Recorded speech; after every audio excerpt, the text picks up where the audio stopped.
Welcome back. I'm here today with my Rivian R1T and my Ford F-150 Lightning. I'm going to do a side-by-side range test comparison. I've fully charged both these electric vehicles up to 100%. I'm going to hop out onto the highway now with my friend Pete driving the Rivian R1T. I'm going to be driving the Lightning. We're going to get on Route 80, head deep into Pennsylvania, and see which one of these two electric vehicles goes furthest. This video is powered by Qmerit, North America's leading provider of installation services for electric vehicle charging, home energy storage, and other electrification technologies. See how Qmerit is making the energy transition easy for home and business owners by following the link in the description of this video. Okay, so before we head out onto the highway, let's talk a little bit about what we're doing here today. Now, as I mentioned, I've fully charged both of these electric pickup trucks up to 100%, and we're going to start a range test. We're going to get on Route 80 West. I live in northern New Jersey. We're going to head into Pennsylvania, and we're going to drive somewhere between 70, 75 miles an hour, maybe even as much as 80 miles an hour. This isn't one of my standard 70-mile-an-hour highway range tests where I try to control every variable as possible. This is simply a side-by-side test with both vehicles driving either in front or behind. We're going to switch every about 20 miles. I'm going to lead for a while, then Pete's going to lead for a while. We're going to drive side by side for a bit, depending on what the road conditions are. And we're not going to try to maintain a steady speed, because this is just basically see which one of these vehicles will perform better on the course that we're taking today. Now, they have very similar battery pack and very similar driving ranges. Let's talk about the driving range first. The Rivian R1T has an EPA range rating of 328 miles per charge, but that's with the 21-inch road wheels and tires. I ordered mine with the 20-inch all-terrain tires. And when you do that, you get a 39-mile penalty. So this vehicle right here is actually EPA range rated at 289 miles per charge. The F-150 Lightning Lariat with extended range battery pack I have here is EPA range rated at 320 miles per charge. But again, that's with road wheels and all-season tires. I swapped my tires out for all-terrain BF Goodrich KO2s so I could do comparison videos like this between the two trucks. It wasn't fair with the Lightning having all-season tires and the Rivian driving on all-terrain tires, because tires make a big difference in the efficiency of the vehicle. So I did some winter testing. You may have seen my videos where I drove from New Jersey to Vermont. I didn't do them side by side. They were on different days, slightly different temperatures, different conditions. And in that range test, the Rivian won. The Lightning finished up driving 210 miles with 3% state of charge. I took that same course with the Rivian, and it finished up with 8% state of charge. So I'm inclined to think the Rivian's going to win, but that was not a side-by-side test. It was a little bit colder when we did the Lightning. The wind could have been different. This is going to be really a fair comparison, driving the vehicles on the same course on the same day, side by side. So now that the Lightning has the all-terrain BF Goodrich KO2 tires, we really can't use its 320-mile EPA range rating, because as I mentioned, the Rivian had a 39-mile penalty when you go between the all-season tires and the all-terrain tires. So if we take that same 39-mile penalty and apply it to the Lightning actually would be at a disadvantage, because the Rivian's EPA range rating with the all-season tires is 328. And the Lightning's is 320. So if you're going to do that, and even though the tires aren't exactly the same, they're different all-terrain tires. The Rivian here has Pirelli Scorpion all-terrain tires, and I have the BF Goodrich KO2s on this. It's not a perfect comparison, but it's pretty close, and it's much better than trying to compare an all-season tire with an all-terrain tire. Okay, so we're going to hop in the vehicles now, head out on the highway. I'll jump in and do a little clip to talk a little bit more about how we set the vehicles up once we get out on the road. All right, so we're out on the highway now. I've got my hands-free Ford Blue Cruise working, which I love. The only thing about the Blue Cruise that I don't love is it does ping pong a lot within the lane. It works fine other than that. And Ford has their new Blue Cruise 1.2 coming out soon. The Lightning isn't getting it yet, but the Mustang Mach-E has already gotten it. And I'm actually getting a Mustang Mach-E GT delivered to my house this week by Ford just to test out the new Blue Cruise 1.2. So we're gonna have a video coming up on that really soon. But for now, we're cruising in Pennsylvania. We crossed over the border, and we're averaging somewhere between 70 to 75 miles an hour. As I said, this isn't a constant speed. We're going with the flow of traffic. The first 10 or 15 miles was at lower speeds as we got out onto Route 80, and now we're just heading west on Route 80 in Pennsylvania. So let's talk a little bit about these two vehicles. The F-150 Lightning with the extended range battery pack that I have in my Lariat has 131. Okay, it's suggesting that I rest. Blue Cruise is, because I guess because I'm looking here and not straight ahead. So let me reset that, and I'll be a good boy and I'll look back and forth. So the Lightning with the extended range battery pack has a usable capacity of 131 kilowatt hour. It's an advantage here because the Rivian's battery pack is a little bit smaller. The Rivian never announced the usable capacity of their battery pack, but from myself and others online that have really tested it out, it's somewhere between 125 and 129 kilowatt hour usable. So the Rivian does have less usable capacity, but its aero is better. Its drag coefficient is somewhere around 0.3 or 0.32, while the Lightning's is up over 0.4. So it should be much more aerodynamic for higher speed driving and do better in higher speed driving. So that kind of balances that out. And there's another advantage that the Rivian has. Rivian has conserve mode, which basically decouples the rear motor, and you're driving just in front wheel drive, and you can also lower the suspension, which we did. We put the vehicle in conserve mode, lowered the suspension all the way down to its lowest setting because that's going to give it its best range. The Lightning doesn't have the option to do that. There's not even like an eco mode. You're just driving in normal driving mode. You can't lower the suspension. So that gives the Rivian another advantage. Another reason why I think it's going to beat the Lightning, in addition to the fact that my cold weather testing seemed to show that it does better on long highway drives. Okay, so it has the, that's talking about the battery. Now, what did we do to set the vehicles up? I set the tire pressure on both vehicles to the manufacturer's suggested tire pressure. In case of the Lightning, it's 42 pounds per square inch. In case of the Rivian's tire pressure is very high, 48 PSI. So we set that, we made sure all the tires were set before we took off, and we put them in the most efficient driving modes that are available, as I just mentioned. Now, I'm not going to go into detail with elevation change and wind in this range test because the vehicles are driving side by side, so it's not that important as it is when we do the 70 mile an hour highway range test, and we want to make sure each test is comparable to the next test. In this case, both vehicles are having the same wind, they're having the same elevation change, which this course that we picked today does have decent amount of elevation change heading west on Route 80. It's not in the thousands of feet, but it's definitely in the hundreds of feet of elevation change up and down. So we're going to see where we end up. I'm right at about 80% state of charge now. I'm going to check in when we're at 75% state of charge. I'm going to see how far I went. Then I'm going to call Pete and see where he's at once 25% of this range test is over. We'll check in then. All right, so the Lightning is at 75% state of charge, and we have traveled 64.5 miles. The consumption rate is 1.7 miles per kilowatt hour. It had been much better for most of the trip.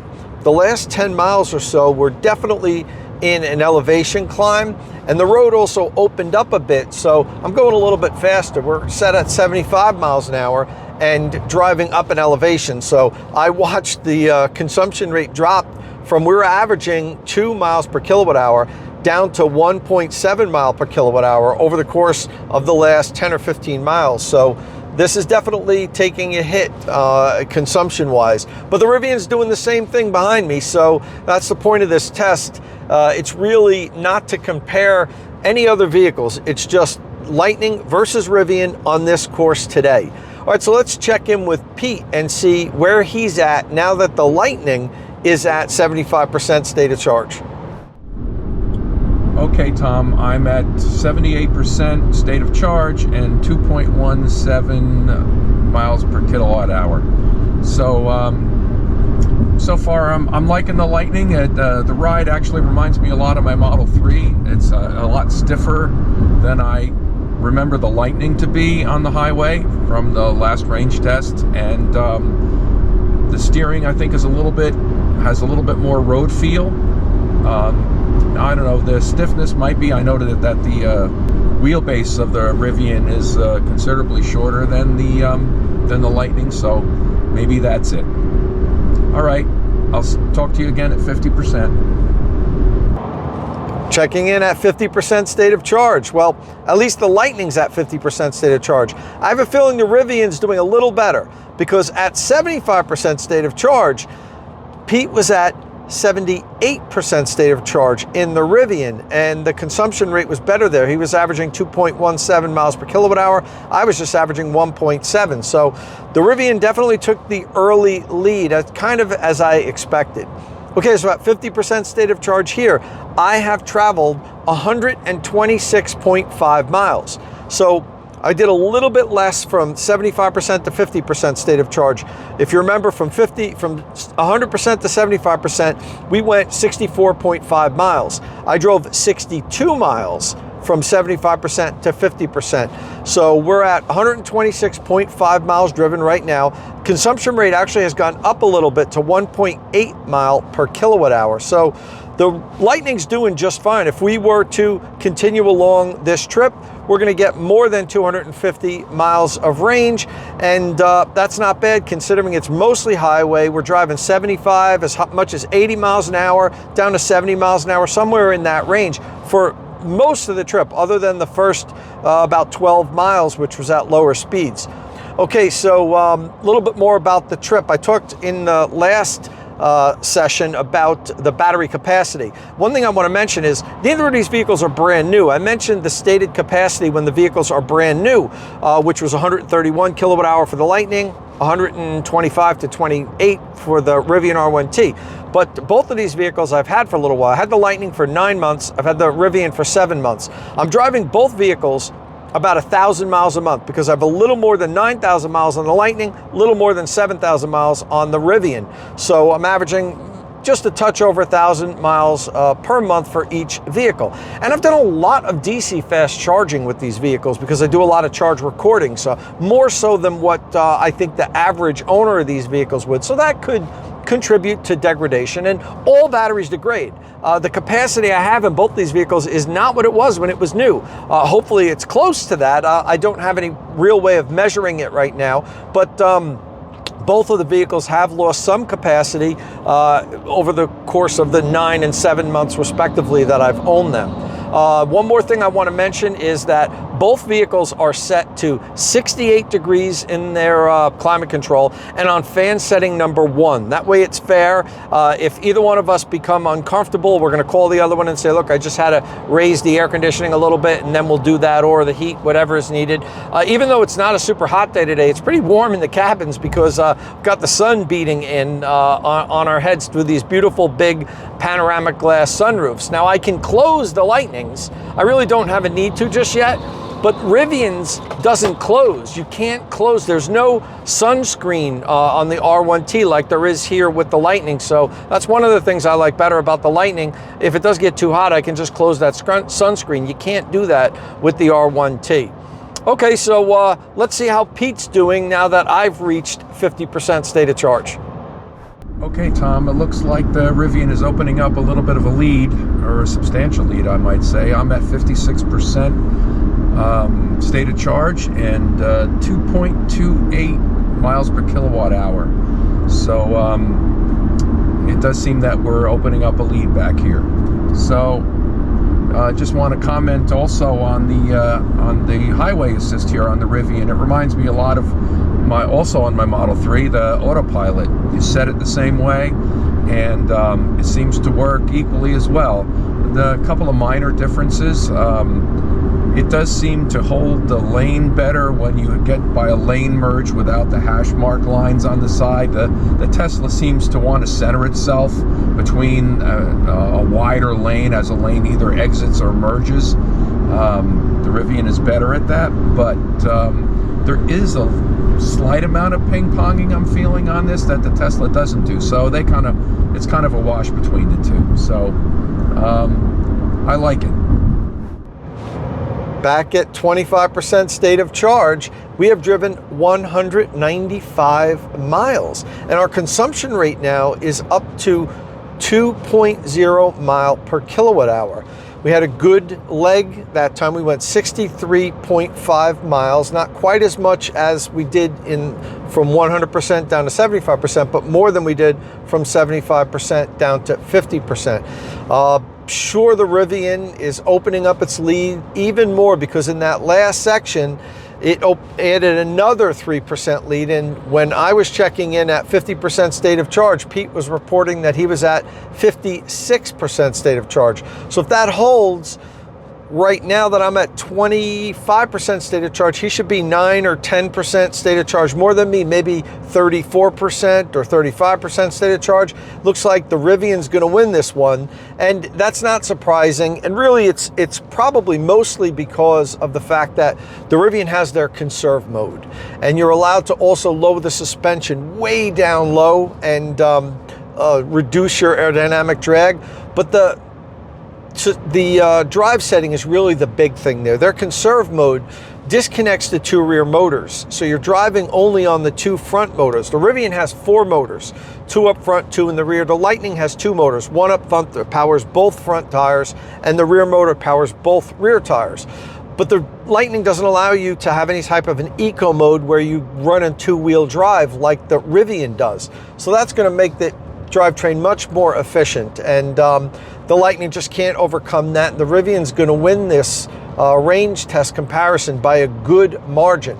Now, one of the reasons why I think we did good in that quarter of the test, and the consumption rate has crept up to 2 miles per kilowatt hour, is I do believe heading out we were gaining altitude. And now that I turned around when we were at about 50% state of charge, now that we're heading home, we're losing altitude. So we're driving downhill a little bit. And I think that's why it's been a little more efficient. What we're doing with this range test, I don't think I ever explained it, because when I do my 70 mile an hour range test, I just drive in giant loops until the vehicle won't go any further, and then I go to a DC fast charger.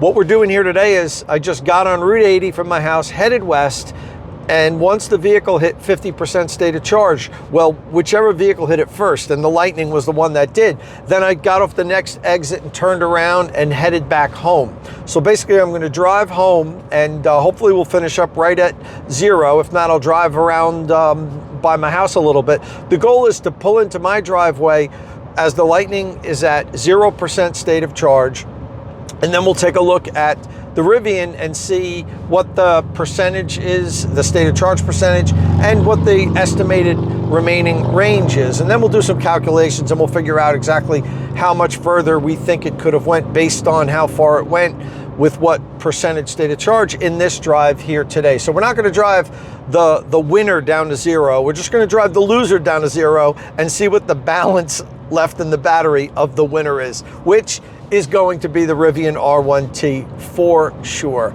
Okay, I think that's everything that we needed to touch on.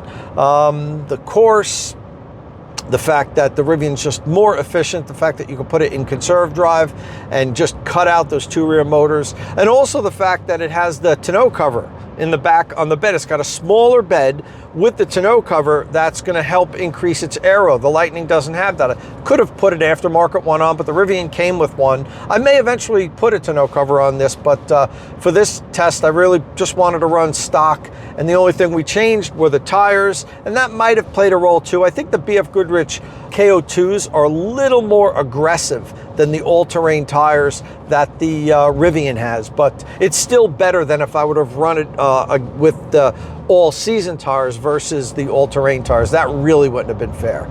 Okay, next check-in is going to be when we're done. We'll see how far this puppy went and how much battery is left in the Rivian, which leads me to point to Pete and see how he's doing at this point now. Well, it looks like the Rivian is the range king today. I'm at 36% state of charge, and efficiency is at 2.42 miles per kilowatt hour. So it looks like we've widened the gap even further. As we're approaching the end of the test, I'm thinking about having driven the Lightning for a couple of 100 miles in our previous Lightning comparison test, and now having driven the Rivian. I think if I had to pick between the two, I would still stick with the Lightning. I've had a number of pickup trucks in my life, and I'm a traditional kind of guy, and it seems to me that the Lightning would suit my needs. It does ride a little bit better. Admittedly, the Rivian is sportier, and I think it handles better, but if I had to pick between the two, and it's kind of tough because they both have their strong points, I think I would stick with the Lightning. All right, so I just pulled into my driveway. I'm at 1% state of charge. The Lightning is telling me I have 3 miles of estimated remaining range. We have covered 255.7 miles. So in this last leg, from 75%, from 25% down to just 1%, I covered 60.5 miles. There's no reason to really drain it down to zero. I know I've got about 3 to 4 miles of range left. And when Pete pulls up, he should be pulling up soon because he was right behind me. We're going to see what his remaining state of charge is and his also estimated remaining miles. And that's going to be the difference between what the Lightning can do and the Rivian R1T can do. I tell you, I'm surprised. I thought the Rivian was going to win because of the fact that it can decouple its 2 rear motors, and just it has better aero. But I thought it was going to win by somewhere around 10% state of charge. I think it's going to be closer to 15%. I haven't talked to Pete in a little bit. Matter of fact, here he is pulling up next to me quietly. So Pete, I'm at 1% state of charge with 3 miles of range remaining. What are you at? 15% state of charge with 49 miles of range remaining. Wow. So don't forget, snap a picture of that screen so I can have it for the video. All right, so 15% compared to my 1%. So he's got 14% more battery left and 49 remaining miles of estimated range compared to my 3. So, you know, we're looking at 46 more miles of estimated remaining range.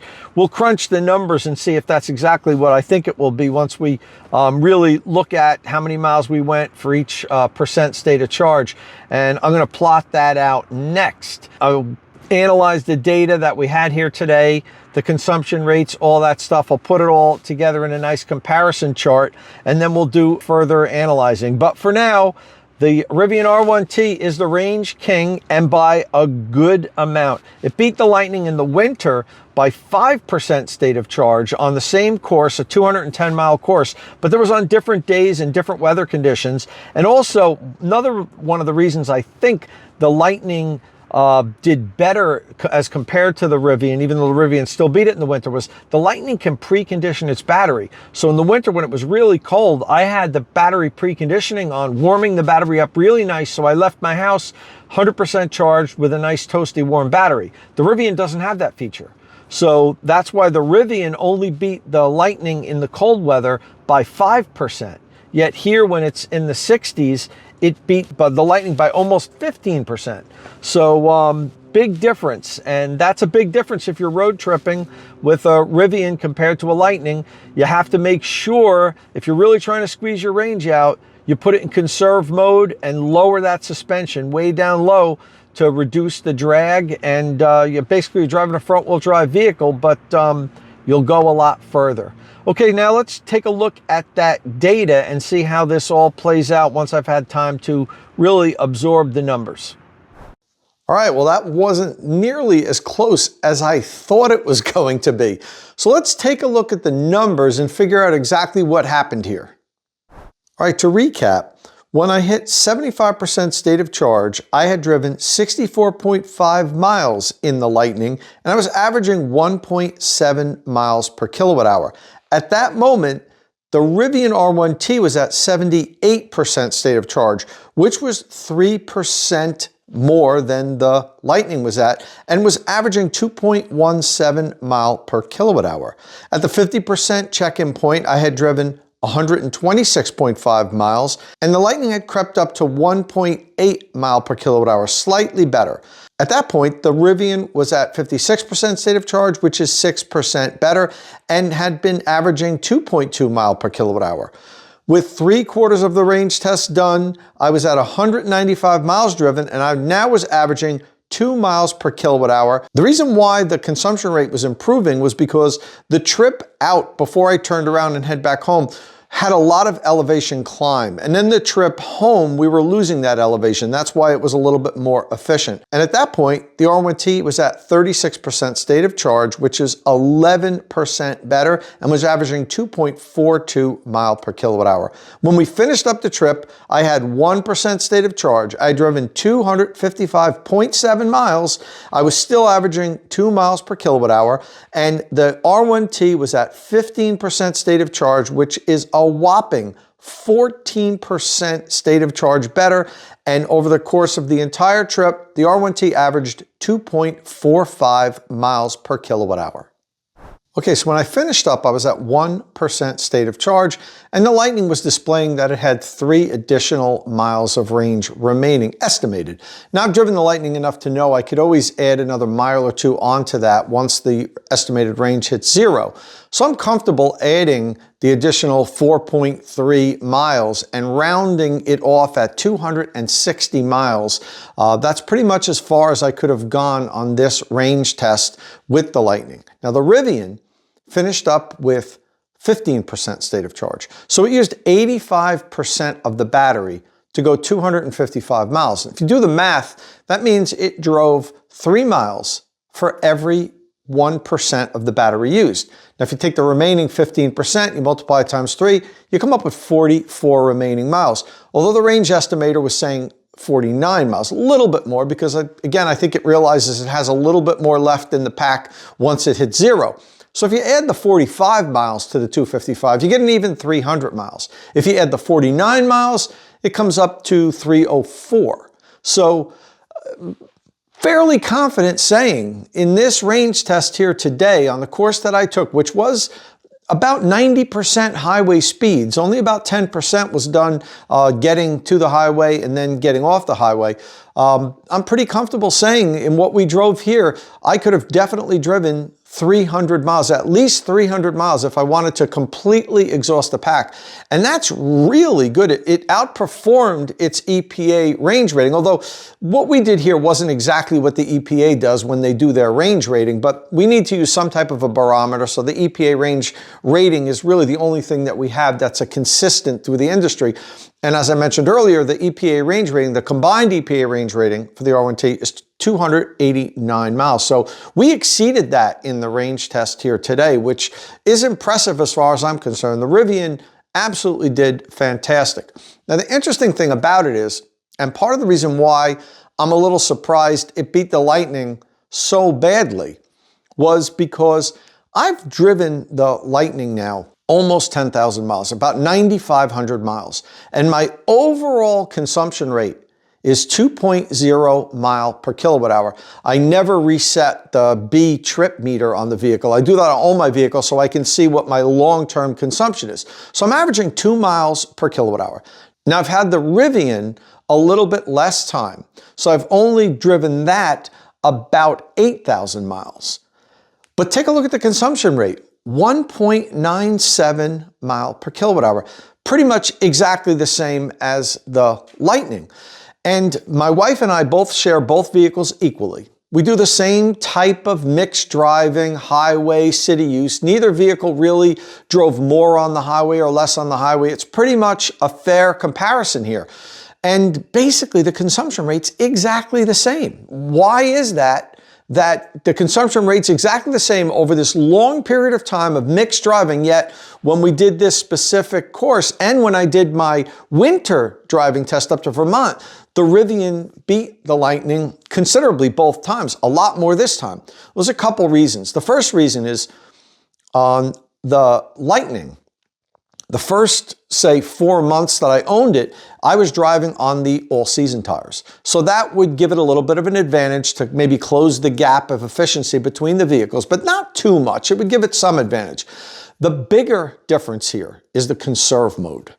I never drive in conserve mode with my R1T, really, unless I'm doing a range test or I always just leave it in all-purpose mode, and that's really all I need it in. The all-purpose mode gives me all the power. After all, it has those 4 motors. I want to use them all the time, and it's a lot more fun. But when I do specific range tests like this, I want to always put the vehicle in the most efficient driving mode. So dropping it in conserve mode, decoupling the rear motors, running just front-wheel drive with 2 motors made a huge difference in both of these range tests, and that's the point here.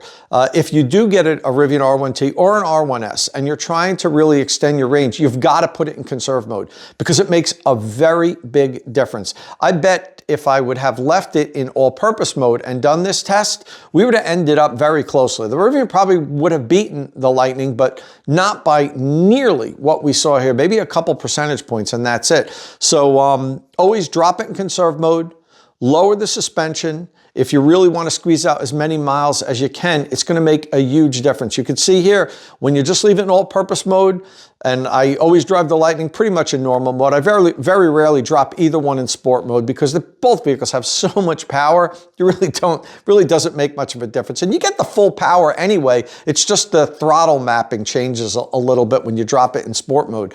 But for everyday driving, leaving the R1T in all-purpose mode and the Lightning in normal driving mode, you're going to see very similar consumption rates if you're driving on basically the same tires. So that's the moral we learned here today. If you want to squeeze out as many miles as you can with the R1T, you got to drop it in conserve mode. Now I'm going to follow this video up with another range test with the Lightning. I'm going to swap the tires now. Take my all-terrain tires off. I'll leave them in the garage till the fall. I'll put them back on over the winter. And I'm going to put the all-season tires back on and repeat this test within a week. I'm going to drive the same distance. We're going to see what kind of a difference the all-purpose tires have compared to what I just experienced with the all-terrain tires. I'm expecting it's probably going to make a decent difference of maybe 3 or 4%. I'll probably roll in home at somewhere around 5 or 6% state of charge. That's just my guess. I've been wrong before and I'll be wrong again. So you're going to have to stay tuned for that. That video will probably come out in another week or two. And that's my follow-up video for this. And one other point of news, I am selling my Rivian R1T. I ordered a Rivian R1S and I take delivery of that next week. I don't need 2 pickup trucks. I'm keeping the Lightning as my pickup truck and I'm going to have the Rivian R1S as my SUV. So more content's coming up on the Rivian R1S really soon. Stay here on State of Charge and you won't miss all that. Listen, this is your first time here at State of Charge. Don't forget to hit that subscribe button so you don't miss any upcoming electric vehicle news and reviews. And as always, thanks for watching.